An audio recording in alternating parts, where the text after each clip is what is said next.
this is my review for Kaze and the Wild Masks. It's Kaze, Kaze. I don't know. But whatever it is, it's good. It's a pixel art platformer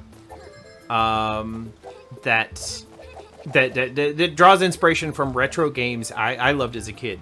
Graphically, very similar to like a 16-bit game, like a Sonic the Hedgehog or something like that, for 2D side-scrolling. But you know, there's hand-drawn animated parts in between, not really animated, but more like storyboarded parts. But the drawings are excellent. The characters are cute. You care about them. You really get into the game. Graphically, like I said, 16-bit, but amazing color depth and amazing, brightness and quality. And even in the backgrounds, there's a lot going on, and I love it. I cannot praise it enough for the game that it is and it's designed to do. I can't believe it. I think we're gonna have our first 10. I think I'm gonna give it a 10 for graphics. I'm gonna give it 10 for graphics. Gameplay. I'm gonna give it a 9. 9.5. 9.5 for graphics. Or 9.5 for gameplay. Gameplay. It's phenomenal. It's just amazing. There's so many different level types. There's so many different abilities. You don't all have all the abilities all at once, depending on the mask you wear. There's different masks. There's a little logo here, and you've got a dragon, a shark, a bird, and a tiger. And depending on the mask that you're wearing, you have different abilities. And each level, sometimes it gives you a mask, sometimes it doesn't. But your basic abilities are pretty good, and then the masks kind of give you extra stuff to help you get through that particular level. The gameplay varies so wildly, and there's always something to go back and do. There's tons of collectibles. There's tons of achievements for getting different amounts of little coins, the little gems in the game, and then you have to go back and get the secret areas. There's so much. There's so much to do in this game, and it doesn't get repetitive. It doesn't feel like you're playing the same levels over and over and over again. It feels different every single one, and the bonus stages are even better. And I like I said, I just love it. It's amazing. Audio-wise, the music is pretty good. It's no Donkey Kong Country, okay, but for retro 8-bit, it's actually really good. I'm gonna give the audio and the sound somewhere in the neighborhood of, I'm gonna go with 8.5.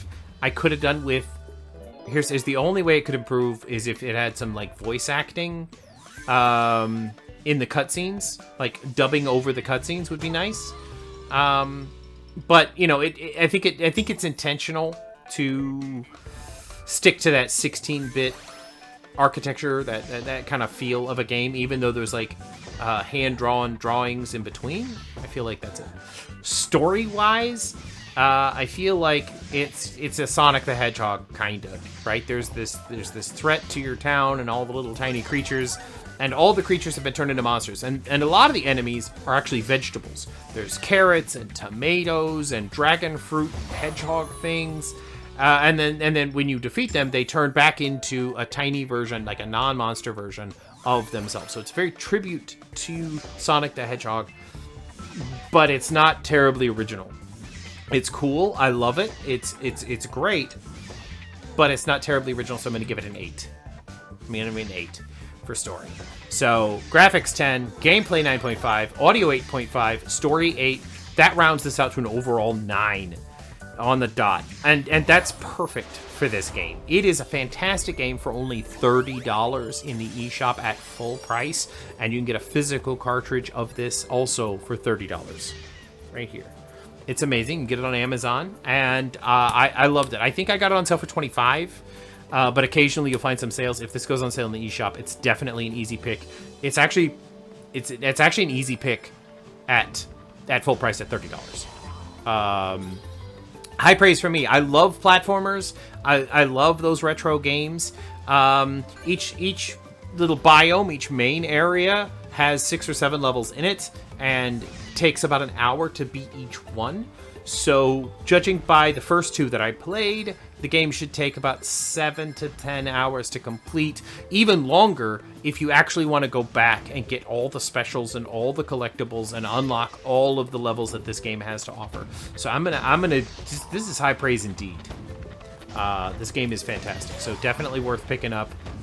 Probably the best game I've played on the Switch in Switchtoberfest so far.